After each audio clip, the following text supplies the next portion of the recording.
Harry Mount last updated 1301, October 21, 2017. Last Thursday, it said, a Ford Galaxy with blacked-out windows crept across the forecourt of Buckingham Palace towards the Queen's private entrance, its two passengers, Prince Harry and Meghan Markle, off to meet his grandmother for tea. To royal watchers, it can only mean one thing: an imminent engagement announcement. Since their public snuggling at the closing ceremony of Harry's Invictus Games in Toronto last month with Meghan's mother, Doria Ragland, also in attendance, rumors of an engagement between the prince, 33, and his actress girlfriend, 36, have gone into overdrive. Some reports have even suggested the couple are already engaged, and wedding plans well underway. Given Harry's seemingly free-odyssey approach to his royal role, the romance has a distinctly informal air. Both dressed down for their first public appearance together in Canada, torn jeans for her, black polo shirt for him. Prince Harry is very much his own man, as he has told us often enough, says Hugo Vickers, biographer of the Queen Mother and the Duchess of Windsor, so we need to set aside any normal royal wedding thoughts. Prince Harry's been seen out in public with Meghan Markle more than once in recent months. Read more. Meghan Markle has commenced her princess transformation. Meghan Markle reportedly quit Suits, leading to royal engagement rumors. Prince Harry and girlfriend Meghan Markle set to move in together. Still, it's hard to overlook the fact that any engagement will ultimately be ruled by law and royal convention. Royal engagements have followed a similar protocol for 70 years, since the Queen married Prince Philip. They stick to a pattern, from first public appearance to saying, "I do." We've seen hints that Harry and Meghan are well on the road to wedlock. There's been that first public appearance, and not only has Harry met Meghan's mother and, it seems, Meghan has met the Queen, but Meghan has also given her first interview, talking about Harry, in Vanity Fair. Prince Harry and his girlfriend actress Meghan Markle at the Invictus Games in Toronto. Here are the rest of the hurdles they'll have to jump in the long royal steeplechase to the altar. Ask Granny's permission. To royal watchers, an engagement announcement is imminent. Given his position as fifth in line to the throne, though shortly to be sixth, after the birth of William and Kate's next baby, the prince would have to ask the Queen for permission to marry Meghan if he wants to stay in the running. Under the Succession to the Crown Act 2013, the first 6 people in the line of succession must ask the monarch to allow them to wed. There are unsubstantiated rumors that Harry has already done so. Both Prince William and Prince Charles asked the Queen's permission to be married. Princess Margaret had to ask her sister for permission to marry Anthony Armstrong-Jones in 1960, permission she wouldn't have been granted to marry divorcee Captain Peter Townsend in the 1950s without forfeiting her royal rights. Book a place in Granny's diary, as well as the legal requirement to ask the Queen's permission. There is also the question of the packed royal diary, not just for the Queen, but for the whole family, who would be expected at Harry's wedding but are generally booked up several years in advance.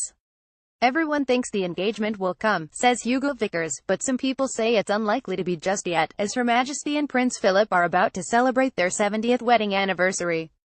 The Queen and Prince Philip were married on November 20, 1947, at Westminster Abbey, so any announcement about Harry's engagement would probably not be until after that date this year. The background check: even with Prince Philip's royal blood, there were raised eyebrows when he got engaged to the Queen on July 9, 1947. Despite his heroic naval service during the war, petty-minded courtiers were concerned about the Nazi aristocrats who had married the prince's sisters.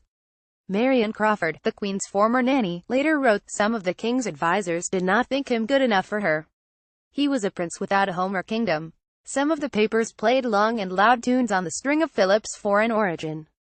Reporters have already trawled through Meghan Markle's distant relations to find some rotters. But, in these more broad-minded days, we are not held responsible for our relatives' behavior, thankfully for the Duchess of Cambridge. Last week, her party-loving millionaire uncle, Gary Goldsmith, was charged with assaulting his fourth wife after a night out at a London charity event. The Essex Edward VIII had to abdicate to wed the woman he loved, twice-divorced Wallis Simpson, soon after he came to the throne in 1936. Even 20 years later, Princess Margaret felt unable by convention, if not by law, to marry Captain Peter Townsend, equerry to her father, George VI, because he had been divorced. Meghan is herself a divorcee, previously married to Trevor Engelson, an American film and television producer, from 2011 to 2013. This would once have been an impediment to marrying in Westminster Abbey.